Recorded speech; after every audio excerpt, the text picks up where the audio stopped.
partir au sommet de sa carrière et apprendre qu'on est atteinte d'un cancer du sein. Pourtant, au lieu de se faire soigner immédiatement, elle choisit une toute autre voie.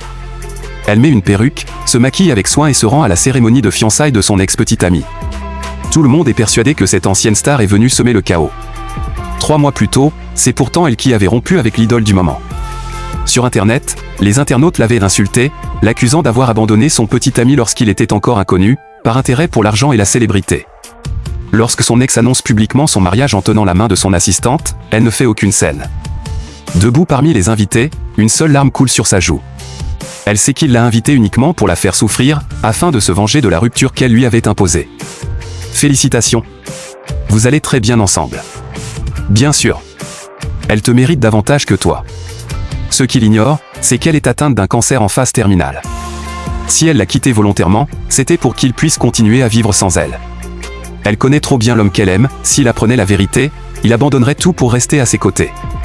Alors elle préfère porter le rôle de la traîtresse sans cœur. Mais elle a sous-estimé la profondeur de ses sentiments. Lors d'un concert, il la reconnaît immédiatement malgré son déguisement. Dans un couloir sombre, il la bloque contre un mur et lui lance des paroles glaciales, espérant voir le moindre regret sur son visage.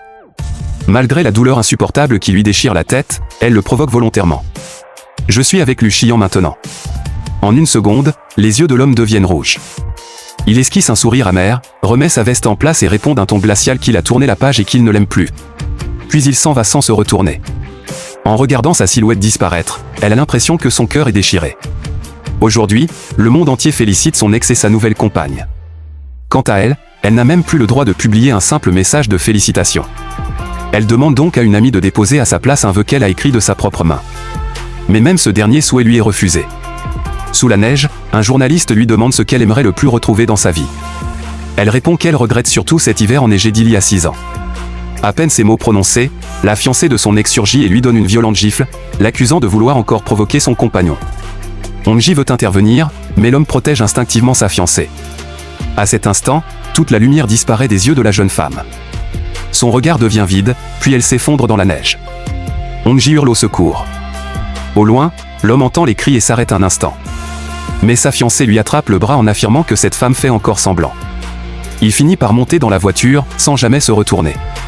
Il a sans doute oublié que cet hiver dont elle parlait était celui où, malgré une montagne ensevelie sous la neige, il était parti la chercher au milieu de la nuit. Ils étaient restés bloqués 10 jours et 10 nuits dans le froid. À cette époque, en la serrant contre lui pour la réchauffer, il lui avait juré que si elle mourait avant lui, il ne continuerait jamais à vivre seul. Aujourd'hui pourtant, les organes de la jeune femme sont sur le point de céder. Les médecins annoncent qu'il ne lui reste presque plus de temps. Au même moment,